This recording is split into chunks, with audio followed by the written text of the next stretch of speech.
Hi and welcome back to this lesson. So in this lesson today we are going to discuss about constant and strings. So constants are similar to the variables which we have already studied, but you cannot change their values once you have already assigned a value to the constant. So imagine that you have a little container and you put something inside this container, and as soon as you put that information inside the container, that little box that we have, the box gets closed and it gets locked. So you cannot put anything else inside it. You cannot change the value or the information which you already put inside that variable, the constant. So to create the constant, we use a keyword called const before the declaration of the variable. So for example, here, whenever we are creating this variable called pi, and we are assigning it with the value of 3.14, a number. And once we create this pi as 3.14, you cannot change this pi in the program. So you cannot later on change it to pi equal to 10 or pi equal to pi plus 10. You cannot do that. So once it is declared as const, it's a constant and it will never ever change in the program. What is the use case? So for some variables which you need to make sure they will never change, like the best example is the pi number. So pi number is 3.14, and once you assign it, you want to use it and you want to make sure that in the program it never gets changed. So these are the type of the question that they may ask you, that declare this variable as a constant. So to declare it, you just put a const in front of the variable name. If you are using Python, just to let you know, we don't have constant in Python. So it's constant is just a variable. So you need to make sure that in your program you are not reassigning anything again back to your variable.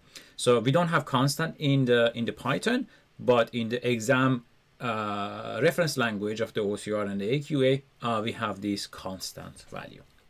So that is about the constant. Let's go and to the code station and have a go with constant and see how it really works. All right, so let's try with let's go with the example of constant. Let me just get this away. So this is an example of constants. Let me take this also away, so it's just constant declaration.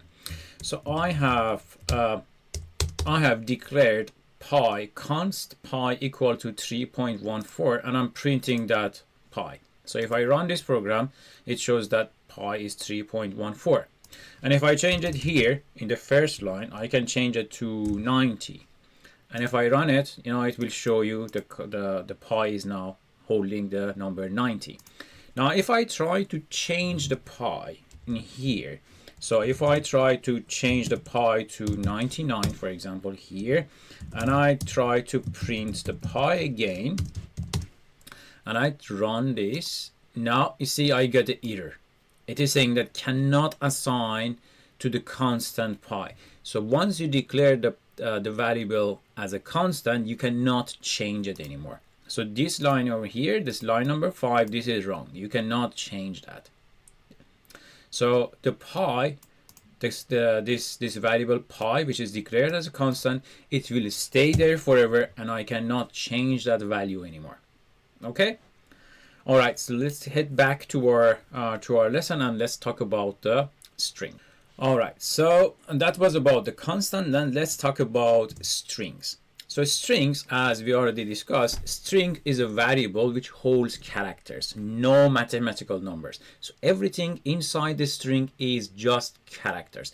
Even if you store numbers inside the string, okay, a variable which is declared as a string, those numbers, they are just characters. You cannot add, multiply, or do any mathematical operation with those numbers, okay, if they are stored as a string. So let's say we have these two variables. I have one variable called var1 equal to Harry123, and var2 is Potter456.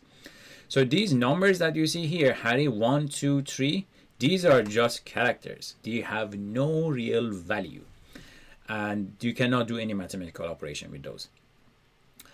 And for strings, we have multiple specific functions related to strings which we need to memorize and we need to learn them.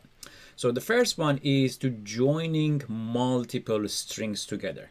Okay, so if you have a couple of strings, like, you know, I have this variable one, var1 and var2, I want to join them together. So we call it join or concatenation or concat. So to do that, we use a plus sign. So if I do a print var1 plus var2, that will print me Harry 1, 2, 3, Potter 4, 5, 6. So it joins these two strings together and prints them all. We have a function called left, which extracts number of the characters from the left side of the string. So here, you see here, I have var1 dot left 3, means from the var1 I want to take 3 characters and show them. Okay, so var1 dot left 3 actually is extracting what? Is extracting the first 3 characters from the left side of the var1, which is H, A, and R. So this will hold HAR. var2 left 2, so this will be 2 characters and it will be P and O. You know, exactly. Similar to left, we have something called right, of course. So if you call var1 dot right 2 and right 3 for this one, it will extract this number of the characters that we have here. So for example, here we have right 2, so it will extract first 2 characters from the right side. It will be 2 and 3. So the right 2 will hold 2 and 3, and the right 3 will hold 4, 5, 6 for the var2. We have 2 other functions which are very easy to remember. So we have uppercase and lowercase. So if you call the name of the variable, the string variable, dot upper or lower, so that will convert your string value to all uppercase or lowercase, and the numbers will stay as it is because we don't have any uppercase or lowercase for the numbers. So this is very easy to use, and it is very, very useful if you are trying to write a program that should accept any not case sensitive information from the user. For example, if you have a question from saying that, you know, you have to accept Alice in any shape and form, you know, with capital A, with capital L, you can always convert it into uppercase and lowercase, the input from the user, and you can compare that. You know, we will study this later on when we talk about the conditions. And very important one, we have substrings. So substring, it will extract a part of the string, part of the value. So it is not from the right side, not from the left side, but somewhere. It can be right, it can be left, or it can be somewhere in between. Okay, so for substring, we call the name of the variable dot substring, and in the parentheses we have to mention 2 values. The first one is the position of from which position we want to extract, and the second number is the number of the characters that we are going to extract. Okay, so, and always remember in strings, the first position is called position 0. So it starts from 0, and they are very much similar to the arrays. Later on when we discuss about the arrays, you know, you will find out also that the arrays also, they start from position 0. So in this example, I have var1.substring 0, 2. So this means that go to the var1, which is here, Harry 1, 2, 3, starting from position 0, which is exactly here, starting from H. So H here, this is the position 0 of the var1. So I want to start from the position 0, and I want 2 characters. So it will be H and A, 2 characters, and it will print you HA. It is very similar to the left, but you know, you can do this also with the substring. In the next example here, we have var2.substring 2 and 3. Okay, now this one, look at it. var2, so I have to find the position 2. So I have to start counting from 0. Okay, so P here, this is a position 0, O is position 1, and this first T, this is position 2. So 0, 1, 2. And I want 3 characters. So it will be 1, 2 and 3. So TTE, this will be the substring of 2 and 3 of the var2. So TTE. Okay. And finally, we have another function which is the length of the string, and that will return if you call the variable name dot length, that will return how many characters are there inside this string. So for the var1, because we have Harry 1 2 3 H 1 2 3 4 5 6 7 8, so it will return you 8, and this one, the Potter 4 5 6, that holds 9 characters, so it will return you 9. So these two numbers, they are numbers, so they are integers. So if you need to find out how many characters are there inside the string, you use these functions, the length functions. Okay, so let's head to our code station and do some practice in reality that how these functions with the strings they work.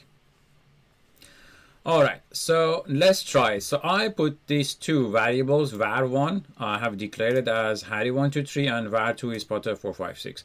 Now these two variables, as soon as I put the value inside double quote, that means it tells the program that, hey, these are strings. So whenever you put a value in the double quotes, that value of that particular variable will become a string. So now var1 and var2 are both of them are strings. Now let's try our the examples that we have. So I want to print or show exactly concat join these two together. So if I print var1 plus var2, this should show me undefined variable var. Oh, okay, yeah, that's because I did not have var. I forgot to put the var1. So now if I run this, you see that Harry 1 2 3 Potter 4 5 6. So that is concatenating these two strings. So let me put this comment here. This is concatenation, or we call it joining strings together. If I print these two separately, so let's try that. So if I print var1, okay, and I print var2 in two separate lines, this will print them in two separate lines.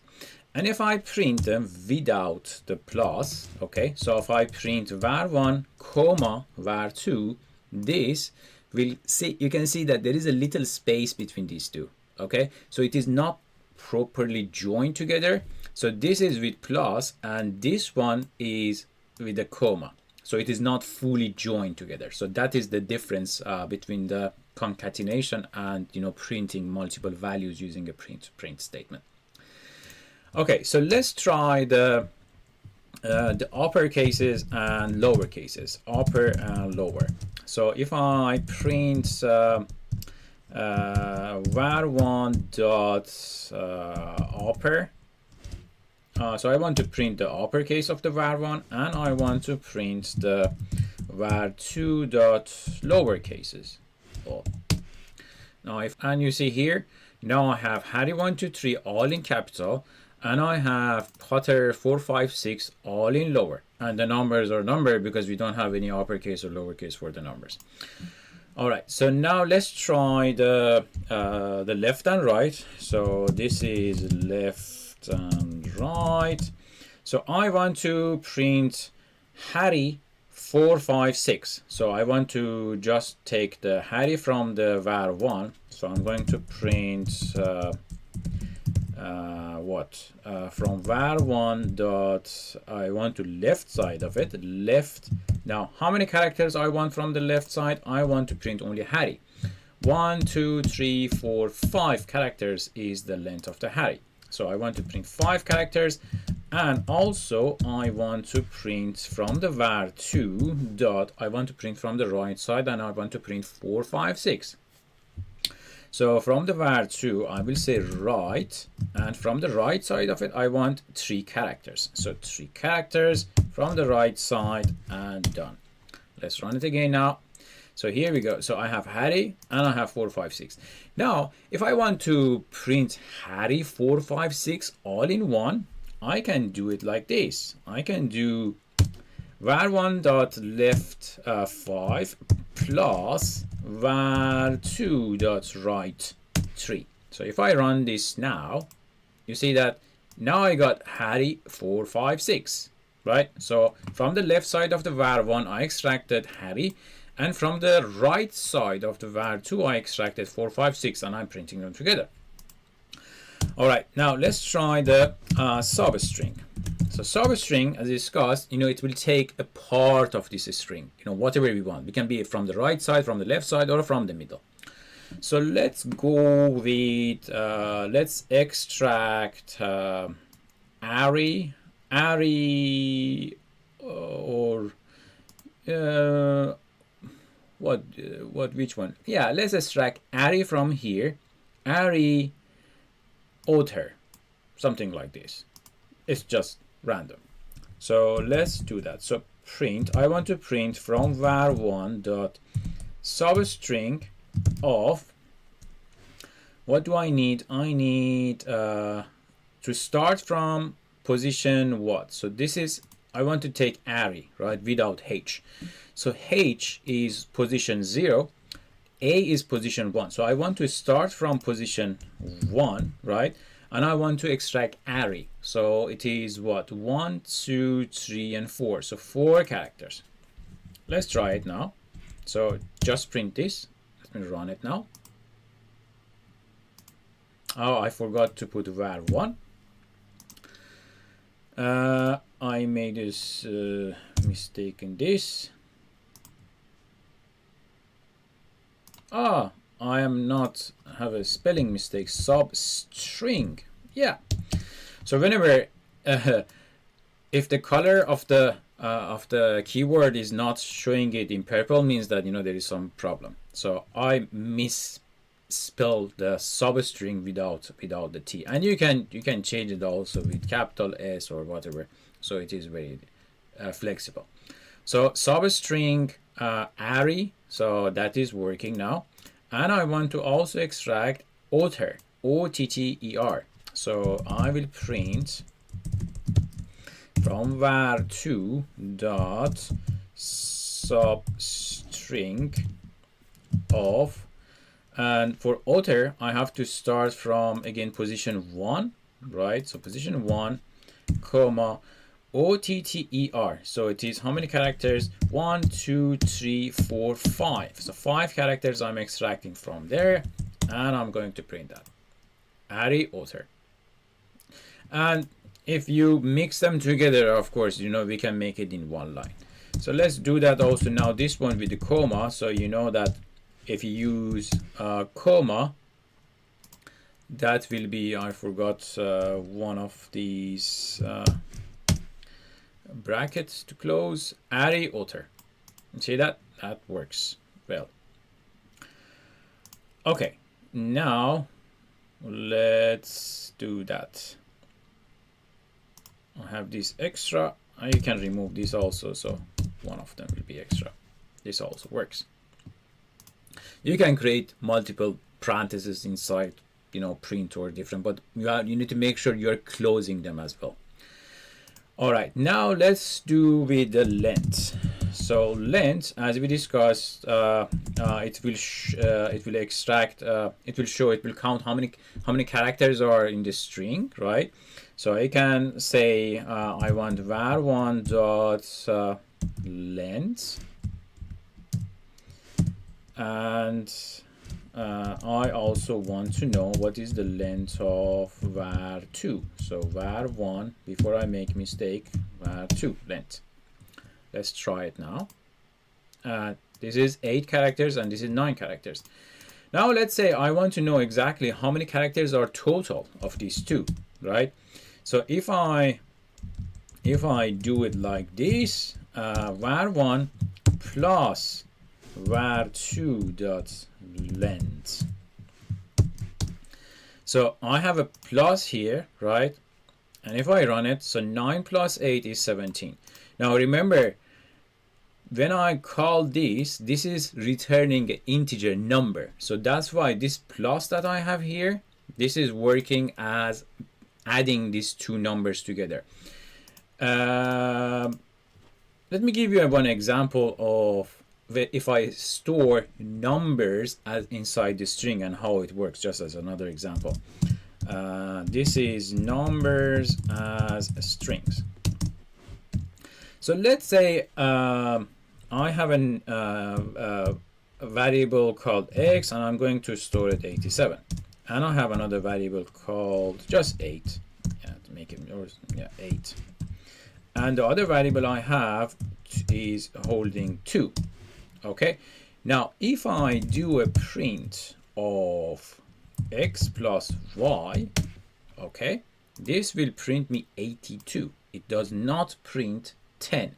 Why? Because this is a character, this is a character, and plus is a concatenation. It joins two strings together, right? It is not this double quotes here. It is telling my program that, hey, these are strings. This is a character. It is not a number. However, if you store these without double quotes, okay, now this will print us 10, right? Because it is 8, this is 2 as a number, as an integer, and x plus y, this is the arithmetic addition, and that's why it is printing us 10, and it works perfectly fine. Okay, so this was all the examples that we could do with strings. All right, so we discussed about all of these substring, lower, all of these functions.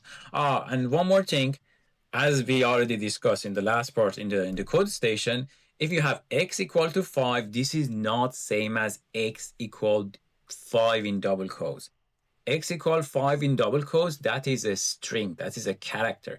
This one, if you assign 5 directly to x, that means that x is a number, is an integer number, okay? So if you can add stuff, you can do mathematical operation with this one, right? But you cannot do any of them with this one, okay? And remember, plus sign, if you apply plus between the two numbers, that will add those two numbers together. But if you apply plus sign over two strings, even though they are holding numbers, it will just print those two strings together, okay? So if you have, as the previous example, I have 8 and 2, right? One variable was holding 8 and the other one was holding 2. If we keep them as strings, and if I print x plus y, it will print 82. It does not add them together, unless you store them inside a variable without the double quotes. All right, so that was our lesson today.